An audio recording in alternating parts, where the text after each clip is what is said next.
Ang mga gawa ng mga apostol. Unang kabanata. Minamahal kong Theophilus, sa aking unang aklat, isinulat ko ang lahat ng ginawa at itinuro ni Jesus mula nang nagsimula siya sa kanyang gawain hanggang sa araw na dinala siya sa langit. Matapos siyang mamatay at mabuhay muli, makailang beses siyang nagpakita sa kanyang mga apostol sa iba't ibang paraan para patunayan sa kanila na muli siyang nabuhay. Sa loob ng 40 araw, nagpakita siya sa kanila at nagturo tungkol sa paghahari ng Diyos. At sa pamamagitan ng banal na Espiritu, nag-iwan siya ng mga utos sa kaniyang piniling mga apostol. Isang araw noon, habang kumakain sila kasama ni Jesus, sinabi niya, "Huwag muna kayong umalis sa Jerusalem. Hintayin ninyo ang banal na Espiritu na ipinangako ng Diyos Ama. Sinabi ko na ito noon sa inyo. Nagbautismo si Juan sa tubig, ngunit makalipas lang ang ilang araw ay babautismohan kayo sa banal na Espiritu." Ang pag-akyat ni Jesus sa langit. Minsan nang nagtitipon sila, tinanong nila si Jesus, "Panginoon, ito na po ba ang panahon na ibabalik ninyo ang kaharian ng Israel?" Sumagot si Jesus, "Hindi pinahihintulutan ng Ama na malaman ninyo kung kailan mangyayari ang mga bagay na itinakda niya. Ngunit pagdating ng banal na Espiritu sa inyo, bibigyan niya kayo ng kapangyarihan, at ipapahayag ninyo ang mga bagay tungkol sa akin. Mula rito sa Jerusalem hanggang sa buong Judea at Samaria, at hanggang sa buong mundo."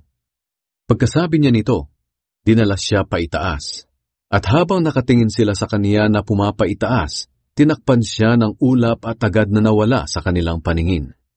Habang nakatitig sila sa langit, may 2 lalaking nakaputi na biglang tumayo sa tabi nila at nagsabi, "Kayong mga taga-Galilea, bakit nakatayo pa kayo rito at nakatingala sa langit? Si Jesus na inyong nakita na dinala pa itaas ay babalik dito sa mundo. At kung paano siya pumaitaas, ganyan din ang kanyang pagbalik." Pumili ang mga apostol ng kapalit ni Judas. Pagkatapos noon, bumalik ang mga apostol sa Jerusalem galing sa bundok ng mga Olibo. Ang bundok na ito ay halos 1 kilometro ang layo mula sa lungsod ng Jerusalem. Pagdating nila sa Jerusalem, dumiretso sila sa kwarto na nasa itaas ng bahay na tinutuluyan nila. Sila ay sina Pedro, Juan, Santiago, Andres, Felipe, Tomas, Bartolome, Mateo, Santiago na anak ni Alfeus, Simon na makabayan at si Judas na anak ni Santiago. Lagi silang nagtitipon para manalangin, kasama ang ilang mga babae, pati si Maria na ina ni Jesus, at ang mga lalaking kapatid ni Jesus. Nang mga araw na iyon, nagtipon ang mga 120 mananampalataya. Tumayo si Pedro at nagsalita, "Mga kapatid, kinakailangang matupad ang sinasabi ng kasulatan na ipinahayag ng banal na Espiritu noong una sa pamamagitan ni David. Ito ay tungkol kay Judas na nanguna sa mga dumakip kay Jesus. Dati kasama namin siya bilang apostol, at may bahagi siya sa aming gawain. Pero bumili si Judas ng lupa mula sa perang isinuhol sa kanya sa pagtatraidor kay Jesus, at doon ay pasubsob siyang nahulog. Pumutok ang tiyan niya at lumabas ang kanyang bituka. Nalaman ito ng lahat ng tao sa Jerusalem, kaya tinawag nila ang lugar na iyon na Akeldama, na ang ibig sabihin ay bukid ng dugo." Sinabi pa ni Pedro, "Nasusulat sa mga salmo, pabayaan na lang ang kanyang tirahan at dapat walang tumira roon. At nasusulat din, ibibigay na lang sa iba ang kanyang tungkulin. Kaya kinakailangan nating pumili ng tao na ipapalit kay Judas, nakasama nating magpapatotoo sa muling pagkabuhay ni Jesus.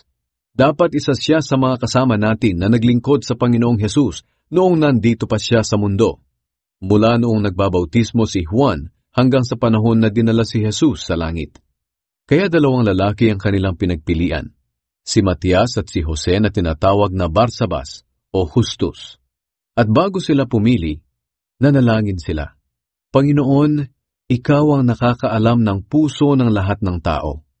Kaya ipaalam nyo sa amin kung sino sa 2 ito ang pipiliin nyo na maging apostol bilang kapalit ni Judas." sapagkat tinalikuran ni Judas ang kanyang gawain bilang isang apostol at pumunta siya sa lugar na nararapat sa kanya. Pagkatapos nilang manalangin, nagpalabunutan sila. At ang nabunot nila ay si Matias. Kaya si Matias ang idinagdag sa 11 apostol.